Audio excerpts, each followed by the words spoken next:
우리가 이제 카카오톡을 메신저로 많이 사용하죠. 카카오톡을 어느 정도로 사용하느냐 하면은 한 95%, 국민의 95% 이상이 카카오톡을 사용한다고 하는 거예요. 그럼 95% 같다면은 그러니까 메신저로 카카오톡을 모든 국민이 다 사용한다, 이 어플을. 이렇게 볼 수가 있겠죠. 근데 이모티콘이 왜 성공했느냐 하면은 그것은 감성 코드 때문에 그렇습니다. 감성이 딱 맞아떨어졌기 때문에 그런 거예요. 그러니까 사전을 찾아보면 감성 코드가 무슨 뜻을 가지고 있느냐 하면은 감성을 자극하여 공감을 이끌어내는 것들의 요소, 이렇게 정리를 하고 있습니다. 그러니까 감정의 공감이라는 거예요. 감정의 공감. 그 작은 이모티콘 하나가 상대방으로 또 함께 감정의 공감을 이끌어냈다는 겁니다. 예를 들면 문자를 주고받는데, 그런데 한쪽에서는 막 눈물 날 정도로 너무나 힘들다, 정말 너무너무 힘들다 이러는데 이쪽에서 이모티콘을 갖다가 뭐 환하게 웃는 걸 보낸다든지 이러면은 이게 언밸런스가 되는 거 아니겠어요? 그런데 누군가가 정말 굉장히 힘들고 슬픈 감정을 가지고 있을 때 눈물을 흘리는 이모티콘, 내가 공감을 한다는 이야기죠. 또 누군가가 화를 내고 있을 때 그걸 달래주는 이모티콘, 또 이런 공감을 하는 이모티콘을 통해서 이게 급속하게 성장을 하게 되었다는 것입니다. 사랑하는 여러분, 이 감정의 공유를 보면은 이 젊은이들과 또 나이가 중년과 또 나이가 든 분들은 다 서로가 차이가 있겠죠. 감정의 공유라는 것 자체가. 그러니까 성별에 따라서도 차이가 있을 것입니다. 그러니까 성별에 따라서 좋아하는 이모티콘이 다르잖아요. 여성이 좋아하는 이모티콘, 그리고 또 남성이 좋아하는 것, 그리고 어린이들이 좋아하는 것, 청소년들이 좋아하는 것, 뭐 그리고 또 청년들이 좋아하는 것, 다 각각 다 다르지 않습니까? 그러니까 실제로 이제 이 때로는 이런 부분에 대해서 공유가 잘 안 될 수도 있다는 거예요. 연령별에서, 성별 차이에서 그렇게 이제 어떤 부분이 공유가 일어나지 않을 수도 있다는 거예요. 그런 경우도 있죠. 혹시 이제 이모티콘을 받았는데 이게 아닌데 하고 느낄 때가 있다, 그 말이에요. 항상 똑같은 게 아니라면, 공감이 되는 이모티콘만 오는 게 아니고 뭔가 상황을 잘 읽지 못한, 잘 안 맞는 이모티콘이 올 수도 있다는 것입니다. 베드로전서 4장 12절 말씀 우리 함께 읽겠습니다. 사랑하는 자들아, 너희를 연단하려고 오는 불시험을 이상한 일 당하는 것 같이 이상히 여기지 마라. 아멘.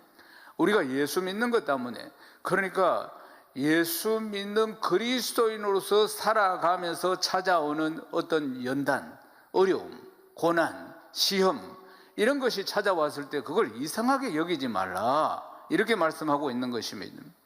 베드로 사도는 고난에 대해서 계속 이야기합니다. 그리스도인으로서 이 땅에 살아가는데 내 믿음을 지키고, 제대로 내 믿음을 지키고 살아가면 당연히 고난이 온다, 이 말입니다.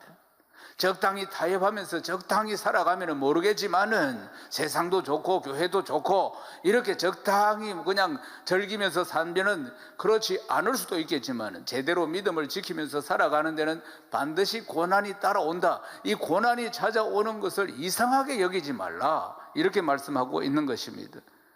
왜냐하면 주님이 당하신 고난의 길을, 우리가 주님의 제자니까 그 길을 우리가 가는 것이 마땅하다, 그 말입니다. 주님이 고난의 길을 가셨으니까, 주님이 연단의 길을 가셨으니까, 그러니까 그 고난이 아니고 연단이 되어서 오히려 우리의 자랑의 면류관이 되는 것입니다. 그 고난이 연단이 되어서 정금같이 하나님께서 우리를 만드시는 것입니다. 그 과정을 통해서 진짜 그리스도인이 되어 간다는 말씀인 것이에요. 베드로전서 4장 13절 읽겠습니다. 오히려 네가 그리스도의 고난에 참여하는 것으로 즐거워하라. 이는 그의 영광을 나타내실 때 너희로 즐거워하고 기뻐하게 하려 함이라. 기뻐하게 하려 함이라. 너희가 그리스도의 고난에 참여하는 것으로 즐거워하라. 즐거워하라. 예수 믿는 것 때문에, 복음을 전하는 것 때문에 고난이 찾아오면 즐거워하라. 즐거워하라.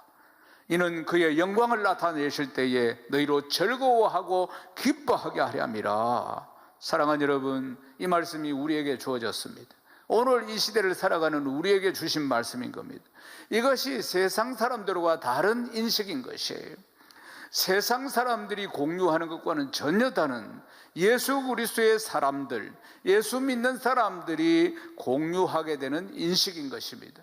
이것이 오늘 이 시대를 살아가는 우리에게도 같이 함께 동일하게 같은 말, 같은 마음, 같은 뜻으로 흘러야 하는 줄로 믿습니다. 사랑하는 여러분, 그것은 소망을 바라보는 우리에게 너무나 필요한 말씀인 것입니다. 베드로 사도가 이렇게 우리에게 말씀을 전해 주셨듯이 우리가 소망하는 게 뭡니까? 하나님 나라 아닙니까? 하나님 나라를 우리가 소망하면서 지금까지 달려가고 있는 거 아니겠습니까? 그러니까 우리는 세상 사람들과 전혀 다른 인식을 하면서 살고 있다는 것이에요. 세상 사람들은 오늘을 바라보고 현재를 바라보고 이 땅만 바라보고 살아가는데 우리는 오늘만 바라보고 이 땅을 바라보며 살아가는 것이 아니라는 것이에요. 우리는 언제나 주님 오실 날을 바라보며 주님 앞에 서는 날을 바라보며 하나님 나라를 바라보며 우리가 살아가는 것을 믿습니다. 우리는 항상 그 날을 생각하는 거예요. 항상 그 날을. 사랑하는 여러분, 성경에 그날에 대해서 얼마나 많이 말씀하고 있는지 몇 개만 한번 찾아보겠습니다. 데살로니가 후서 1장 10절입니다. 함께 읽겠습니다. 그날에 그가 강림하사 그의 성도들에게 영광을 받으시고 모든 믿는 자들에게서 놀랍게 여김을 얻으시리니 이는 우리의 증거가 너희에게 믿어졌음이라. 아멘. 그날 주님 오시는 그날 주님 앞에서는 그날을 말씀하고 있습니다. 요한복음 14장 20절도 읽겠습니다. 그날에는 내가 아버지 안에 너희가 내 안에 내가 너희 안에 있는 것을 너희가 알리라. 그날이라고 말씀하고 있습니다. 디모데후서 4장 8절도 읽겠습니다. 이제 오늘은 나를 위하여 의회 면류관이 예비되었으므로 주 곧 오러오신 재판장이 그날에 내게 주실 것이며 내게만 아니라 주의 나타나심을 사모하는 모든 자에게 도니라. 아멘. 이 말씀뿐만 아니라 수없이 많은 말씀이 그날 주님 오시는 그날에 대해서 우리가 주님 앞에 서는 그날에 대해서 말씀하고 있다는 것입니다. 우리 모든 생각이나 우리의 모든 마음은 모두 다 그날에 집중되어 있는 것입니다. 사랑하는 여러분, 그날을 중심으로 우리는 같은 공감을 하고 있으며 같은 생각을 하고 있는 것입니다. 베드로전서 4장 14절 말씀도 우리 함께 읽겠습니다. 너희가 그리스도의 이름으로 치욕을 당하면 복 있는 자로다. 영광의 영 곧 하나님의 영이 너희 위에 계심이라. 아멘. 사랑하는 여러분, 우리가 예수 그리스도의 이름으로 치욕을 당하면 예수님이 걸으셨던 고난의 길을 걷는다. 그때 성령이 우리와 함께 하십니다. 영원토록 우리와 함께 하시는 것입니다. 아멘이십니까? 치욕을 당하거나 예수 믿는 것 때문에 고난을 당할 때 그리스도의 영이 함께 하신다, 그 말입니다. 성령이 우리와 함께 하시는 것입니다. 우리가 예수 믿는 것 때문에 고난의 길을 가고 있다, 그러면은 우리가 세상을 사랑하는 것이 아니라 우리 주님을 더 사랑하고 있다는 증거인 것입니다. 아멘이십니까? 주님을 사랑하고 주님의 길을 걷는 자와 함께 하시는 성령으로 충만한 증거가 바로 그것입니다. 사도행전 7장 55절 함께 읽겠습니다. 스데반이 성령 충만하여 하늘을 우르르 주목하여 하나님의 영광과 및 예수께서 하나님 우편에 서신 것을 보고. 아멘. 스데반 초대교회 7 집사 중에 한 사람입니다. 그런데 은혜와 권능이 얼마나 충만했던지 표적과 기사가 스데반 집사를 통해서 얼마나 많이 일어났는지 모릅니다. 그러니까 이들이 시기질투해서 스데반을 죽이기 위해서 거짓 증인을 앞세워가지고 스데반을 잡았습니다. 그런데 이러한 고난, 지금 적결 심판을 해가지고 그 자리에서 돌을 던져가지고 죽이려고 하는 이런 상황이 벌어지고 있는데도 스데반의 얼굴은 편하고 얼굴에 광채가 넘쳤다. 마치 천사와 같은 표정이다. 그렇게 이야기합니다.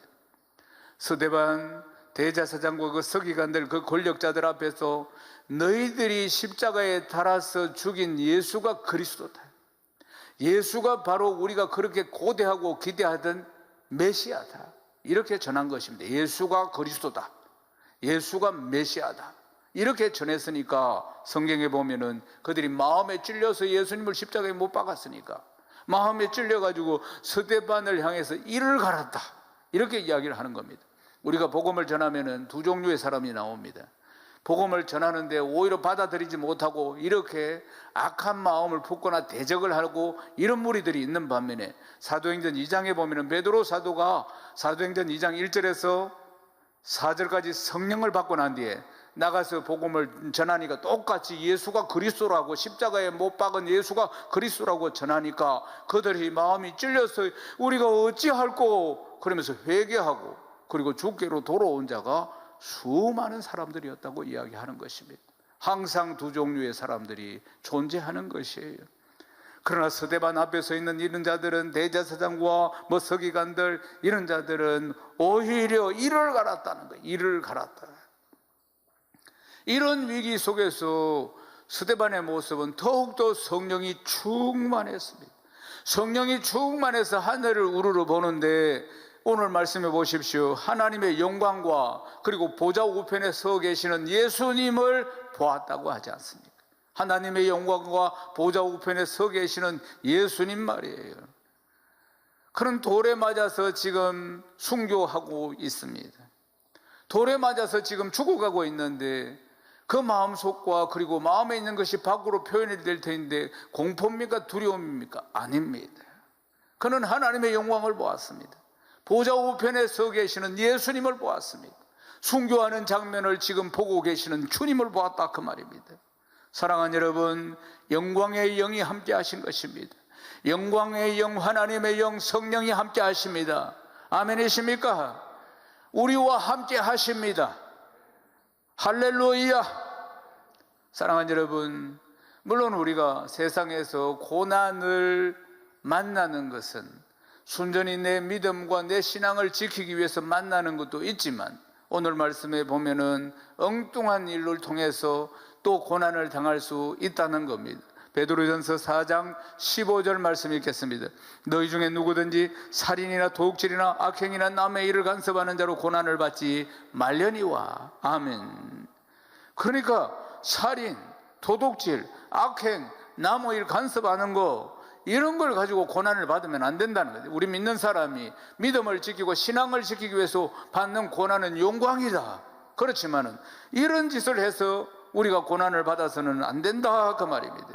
그러니까 예수님을 따르는 사람이라면은 이런 짓을 하면 안 된다 그렇게 말씀하고 있는 것입니다.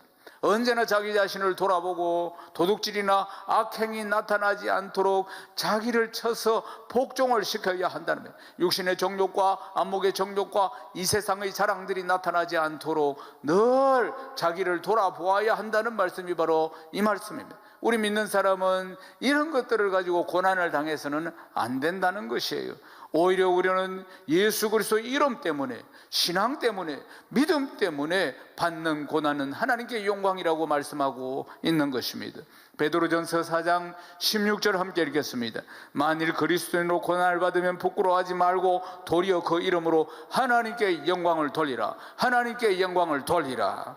만일 그리스도인으로서 예수 믿는 것 때문에, 내 믿음 내가 지키는 것 때문에 고난을 당하면 부끄러워하지 말고 도리어 그 이름으로 하나님께 영광을 돌려라 그렇게 말씀하고 있는 것입니다. 사랑하는 여러분, 우리가 예수 믿는 것 때문에, 내가 내 믿음 지키는 것 때문에 고난이 찾아온다는 것은 부끄러운 일이 아니라는 겁니다.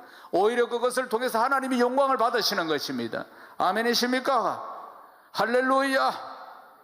우리 주님이 십자가에 달리셔서 우리 죄를 다 담당해 주시고 그리고 죽으셨습니다. 사랑하는 여러분, 그 당시에 십자가 사형은 누가 당하느냐면은 그냥 죄인 중에 제일 악한 자를 사형하는 방법이 십자가에 매달아서 사형하는 것입니다. 그런데 주님이 거기에 달리신 것이에요. 주님이, 하나님이신 주님이, 그리고는 다 옷도 발가 다 벗기고 치욕이지, 부끄러움이에요. 사랑하는 여러분, 그렇지만 우리 주님은 그걸 다 참으셨습니다. 우리를 구원하시기 위해서, 하나님께 영광을 돌리기 위해서 다 참으셨습니다. 그때 십자가 달리실 때 장면들을 보십시오. 로마 군인들이 막 조롱을 합니다. 멸시를 합니다. 아니, 백성들은 구원하면서 자신은 구원할 수 없더냐? 메시아 메시아일 것 같던 당장 십자가에서 내려오라. 얼마나 조롱을 했는지 모릅니다.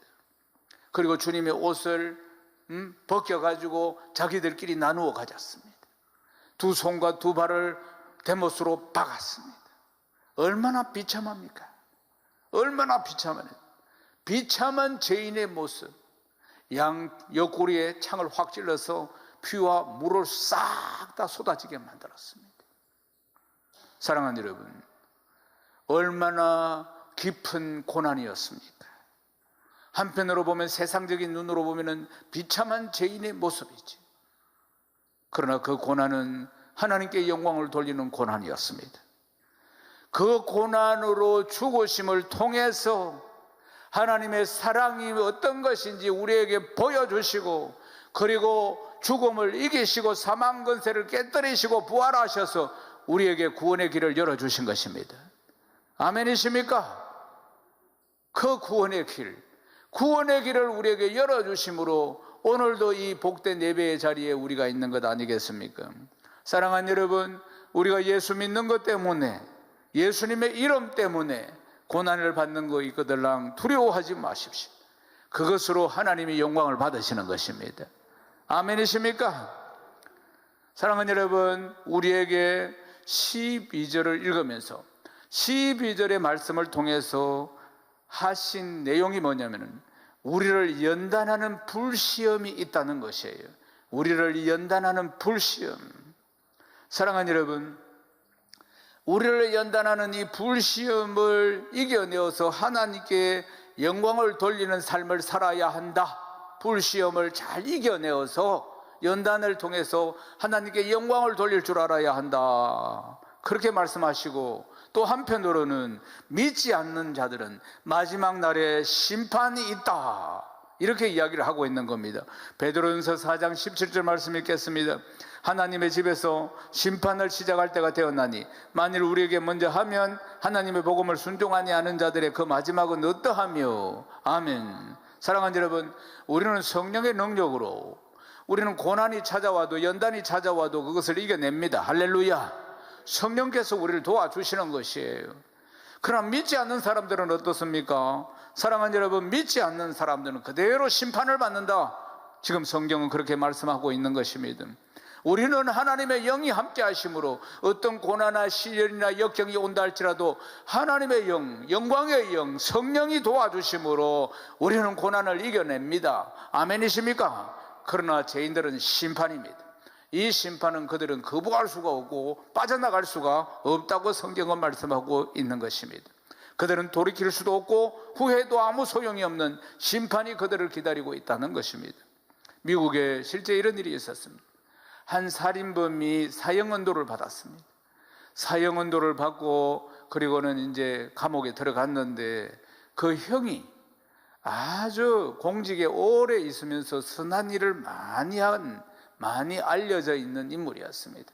굉장히 공직에 오래 있으면서 덕망이 높은 사람이었어요. 많은 공도 세우고. 그래서 이제 주지사를 찾아가서 참 자기 동생을 사면해 주기를, 자기를 봐서 사면해 주기를 부탁을 한 것입니다. 근데 주지사는 이 살인범 형의 이 탄원서를 받고 오랜 고민 끝에 이 형의 공로를 생각해서, 그래서 동생을 사면해 주기로 결정을 하고 사면서를 줬습니다. 형이 양복 안주머니에 사면서를 딱 넣고는 동생을 면회 왔습니다. 동생을 이제 면회 왔는데 사면을 받았다, 이걸 그냥 숨긴 채 질문을 이렇게 합니다. 혹시 사면을 받아서 나가게 되면은 뭘 할 거냐? 이래 물으니까 주저하지도 않고 바로 대답을 했습니다. 만약에 자기는 감옥에 나가면은 자기에게 사형언도를 내린 판사부터 죽이고, 그 다음에 재판받을 때 정인으로 나온 사람들을 전부 다 총으로 쏴서 다 죽이겠다. 그런 이야기를 하는 거예요. 살인범의 형은 주지사로부터 받은 사면장을 품 안에 그대로 둔 채 면회장을 나왔다는 겁니다. 사랑하는 여러분, 하나님의 영이 함께하는 사람과 그렇지 않는 사람의 차이를 이야기하는 것입니다. 세상을 살아가는데도 하나님의 영이 함께하는 자와 그렇지 않은 자가 얼마나 큰 차이가 나는가, 우리는 신앙생활을 해나가면서 세상을 살아가면서 많은 경험들을 하게 됩니다. 하나님의 영이 함께하지 않는 자들은 결국은 회개함이 없는 것이고 결국은 심판으로 멸망을 당할 뿐이라는 것입니다. 베드로전서 4장 18절 말씀 우리 함께 읽겠습니다. 또 의인이 겨우 구원을 받으면 경건하지 아니한 자와 죄인은 어디에 서리요. 아멘. 의인이 구원을 받는 것은 당연한 것처럼 마찬가지로 죄인의 멸망도 당연한 것이다, 이렇게 말씀하고 있는 것입니다. 사랑하는 여러분, 죄인이 설 곳이 어디입니까? 멸망의 자리에, 심판의 자리에만 서는 것입니다. 우리가 설 곳이 어디입니까? 우리는 하나님 나라인 줄로 믿습니다. 할렐루야. 사랑하는 여러분, 우리가 예수 그리스도의 길을 따라간다는 것은, 우리가 제대로 예수를 믿고 따라가는 것은 한편으로는 고난의 길이 되고 연단의 길이지만은 그것은 인내하며 믿음으로 걸어갈 때 결국 하나님 나라에 도착하게 되는 줄로 믿습니다. 할렐루야. 베드로전서 4장 19절을 우리 함께 읽겠습니다. 그러므로 하나님의 뜻대로 고난을 받는 자들은 또한 선을 행하는 가운데 그 영혼을 미쁘신 창조주께 의탁할지어다. 아멘. 사랑하는 여러분, 하나님이 허락하시지 않으면 고난도 시험도 없습니다. 하나님이 허락하시니까 고난이 찾아오고 시험도 찾아오게 되는 것입니다. 사랑하는 여러분, 우리 주님이 고난의 길을, 십자가의 길을, 연단의 길을 걸어가셨습니다. 우리도 주님을 뒤쫓는 제자 아니겠습니까? 고난의 길, 연단의 길을 걸어갑니다. 그 연단을 통해서 우리는 정금 같은 그리스도인이 되고, 그 연단을 통해서 우리가 성장하고 주님께 더 가까이 가고 결국에는 하나님의 뜻을 이루게 되는 것입니다. 아멘이십니까? 사랑하는 여러분, 이제 말씀을 마무리하겠습니다. 오늘 말씀은, 우리가 읽은 말씀은 베드로 사도가 마지막으로 고난에 대해서 이야기를 들려주고 있습니다. 그러니까 이 고난에 대해서 세상 사람들과는 다르게 우리 믿는 사람들은 이렇게 생각을 해야 한다. 우리 믿는 사람들은 모두 다 이러한 공감을 형성해야 한다고 가르쳐주고 있는 것입니다. 사랑하는 여러분, 우리들만이 공유하는 공감이 뭡니까? 믿는 사람이 고난을 당했을 때 그것을 이상하게 여기지 말라는 것입니다. 우리가 이 세상에서 예수를 믿고 제대로 살아가는 것, 고난이 찾아오는 건 너무나 당연하다는 거예요. 오히려 이 고난이, 그러니까 그리스도의 고난에 참여하는 것을 우리가 오히려 즐거워해야 된다. 오히려 고난에 참여하는 것을 기뻐해야 된다. 이렇게 역설적으로 우리에게 가르쳐주고 있는 것입니다. 그리고 그 고난은, 그 연단은 우리가 성령의 능력으로, 영광의 영으로, 하나님의 영으로, 하나님의 영이 함께 하심으로, 성령이 우리에게 힘주심으로 다 이겨낼 수 있다, 그렇게 말씀하시는 것입니다. 아멘이십니까? 사랑하는 여러분, 초대교회 성도들은 목숨이 왔다 갔다 하는 핍박과 고난이 있었고, 우리도 지금 만만치 않은 여러 가지 고난 속에서 지금 믿음을 지키면서 살아가고 있다는 것입니다. 이럴 때 고난에 대해서, 우리가 내 믿음을 지키면서 살아가면서 당하는 고난과 역경에 대해서 그리스도인은 어떻게 인식을 해야 할 것인가에 대해서 말씀을 들려주었습니다. 사랑하는 여러분, 즐거워하고 그리고 성령의 능력으로 함께 이것을 누리고 그리고 하나님께 영광을 돌려야 하는 줄로 믿습니다. 마지막 날 하나님의 그 영광을 뵙는 그때 기쁨으로 주님을 만나는 은혜를 누려야 할 줄로 믿습니다. 모든 어려움을 믿음으로, 성령의 능력으로 다 이기고 승리하는 복된 성도 다 되시기를 주님의 이름으로 축원합니다.